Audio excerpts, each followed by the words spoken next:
Assalamualaikum warahmatullahi wabarakatuh. Kami dari kelompok 7 akan menjelaskan tentang maqamat dan ahwal. Saya Rizkyana Agustin, NIM 2519121. Yang pertama yaitu pengertian maqamat dan macam-macamnya. Secara bahasa, maqamat adalah bentuk jamak dari kata maqam yang berarti perangkat atau derajat, dan dalam bahasa Inggris maqamat juga disebut dengan stage atau tangga, atau station atau terminal. Dan menurut istilah tasawuf, maqamat adalah kedudukan seorang pejalan spiritual di hadapan Allah yang diperoleh dengan melalui kerja keras, beribadah dengan bersungguh-sungguh, melawan mujahadah dan latihan-latihan riyadhah, sehingga mencapai adab yang memampukannya untuk memiliki persyaratan dan melakukan upaya untuk menjalankan berbagai kewajiban demi mencapai kesempurnaan. Jadi, maqamat sendiri adalah hasil kesungguhan dan perjuangan terus-menerus dengan melakukan kebiasaan-kebiasaan yang lebih baik. Untuk macam-macam maqamat dalam ilmu tasawuf, yaitu yang pertama taubat. Taubat itu memohon ampun kepada Allah atas segala kesalahan dan berjanji tidak mengulanginya lagi dengan melakukan kebajikan yang dianjurkan oleh Allah.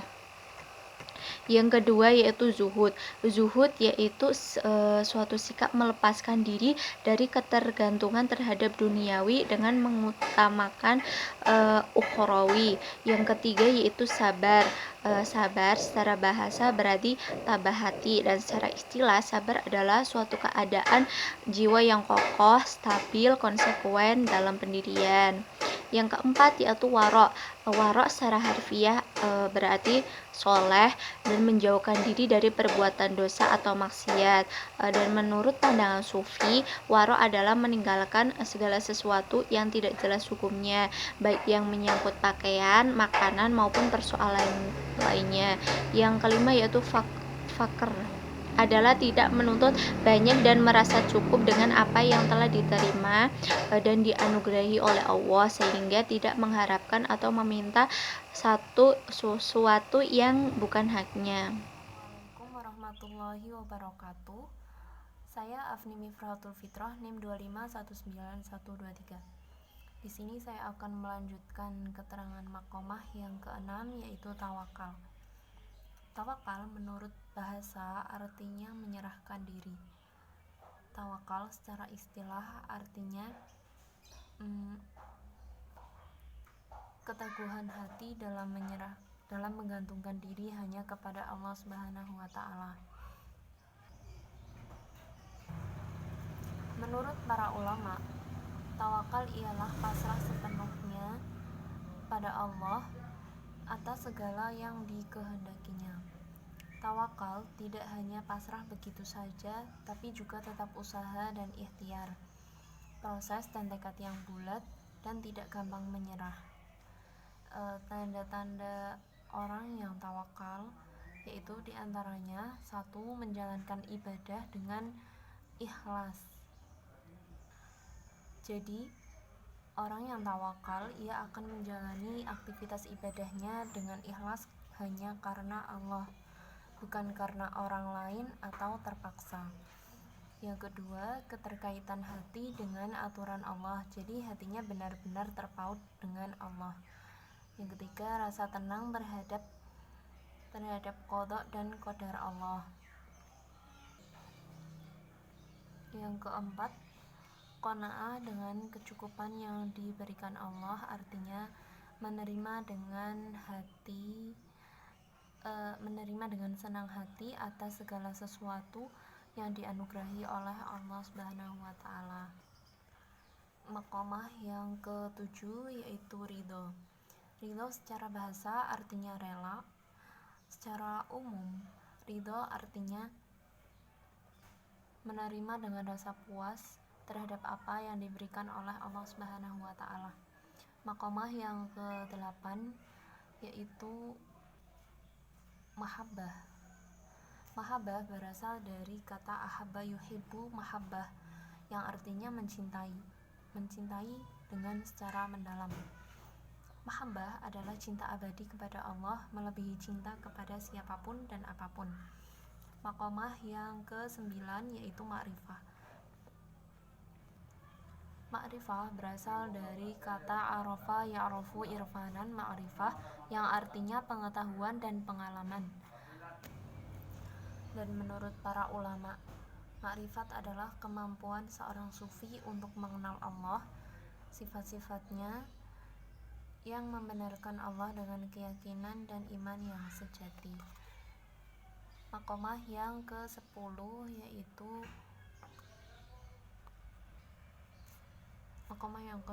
yaitu istiqomah. Istiqomah artinya tekun, telaten, terus-menerus, tidak pernah bosan untuk mengamalkan apapun yang dapat diamalkan.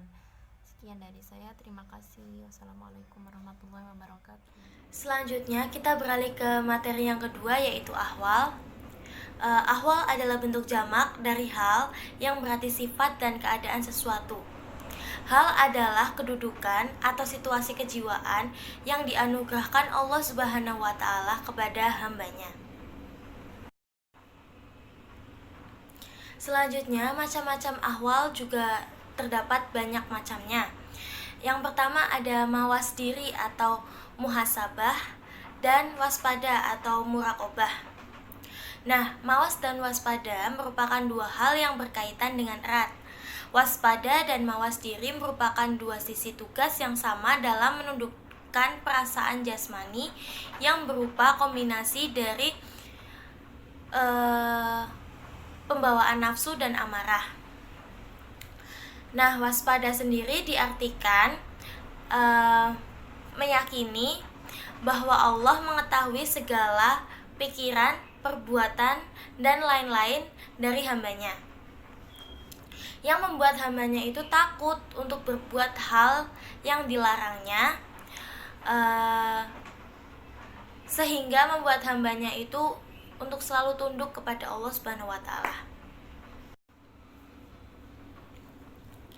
Nah, sedangkan mawas diri adalah meneliti dengan cermat apakah semua perbuatan sehari-hari telah sesuai atau malah menyimpang dari yang dikehendaki Allah Subhanahu wa Ta'ala.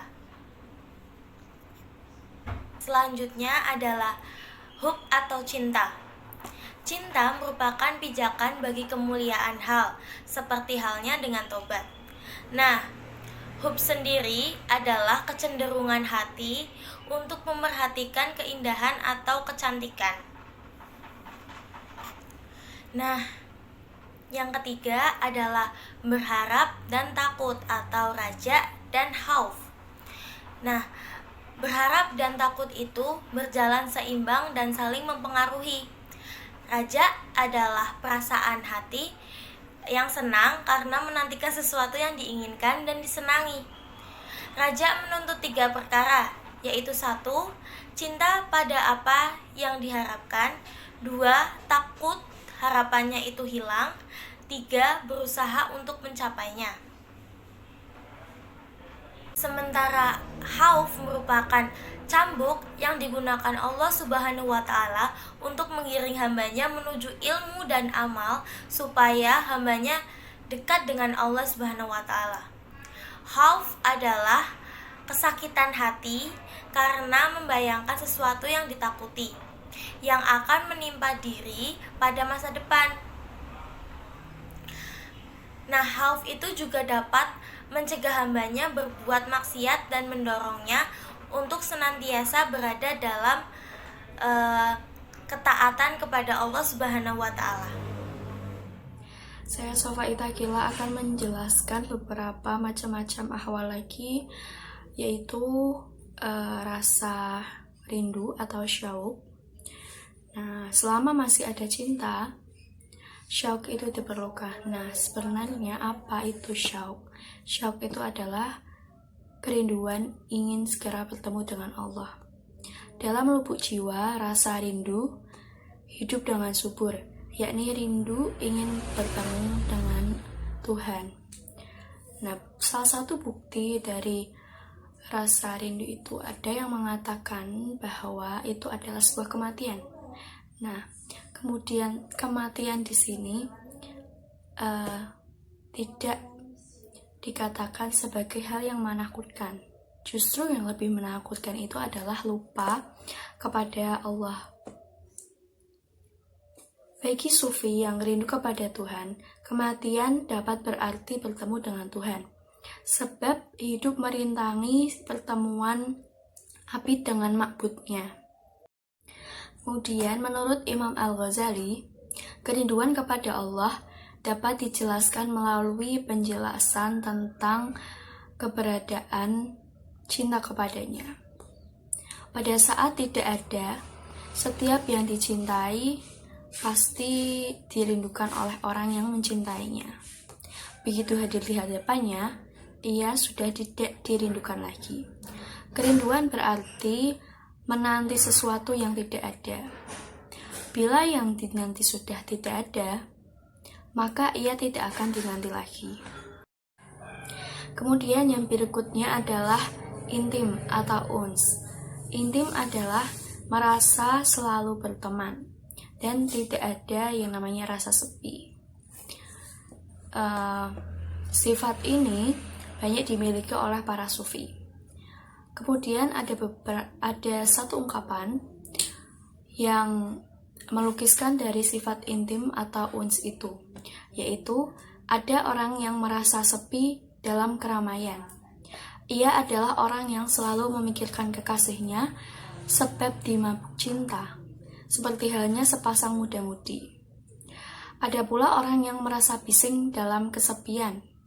Ia adalah orang yang selalu memikirkan atau merencanakan tugas pekerjaannya semata-mata. Adapun engkau selalu merasa berteman dimanapun berada. Alangkah mulianya engkau berteman dengan Allah. Artinya engkau selalu berada dalam pemeliharaan Allah. Selanjutnya adalah tumak ninah. Tumak ninah adalah sikap tenang, tidak was-was dan tidak ada rasa khawatir. Tidak ada yang mengganggu pikiran serta perasaannya, karena ia telah mencapai tingkat tertinggi, paling tinggi dalam kebersihan hatinya. Tumak ninah dibagi menjadi 3 bagian, yaitu ketenangan bagi orang awam, ketenangan bagi orang yang khusus, dan ketenangan bagi orang yang paling khusus. Yang pertama adalah ketenangan bagi orang awam. Nah, ketenangan bagi orang awam itu didapatkan ketika seseorang itu berzikir. Ia akan merasa tenang sebab doa-doanya terkabul. Yang terakhir ini adalah ketenangan bagi orang-orang yang paling khusus. Nah, mereka mendapatkan ketenangan karena mereka mengetahui rahasia-rahasia hati mereka. Mereka tidak sanggup merasa tentram kepadanya dan tidak bisa tenang kepadanya karena kewibawaan dan keagungannya. Kemudian yang terakhir yaitu musyahadah. Musyahadah adalah menyaksikan secara jelas dan sadar apa yang dicari Allah atau penyaksian terhadap kekuasaan dan keagungan Allah. Sekian. Wassalamualaikum warahmatullahi wabarakatuh.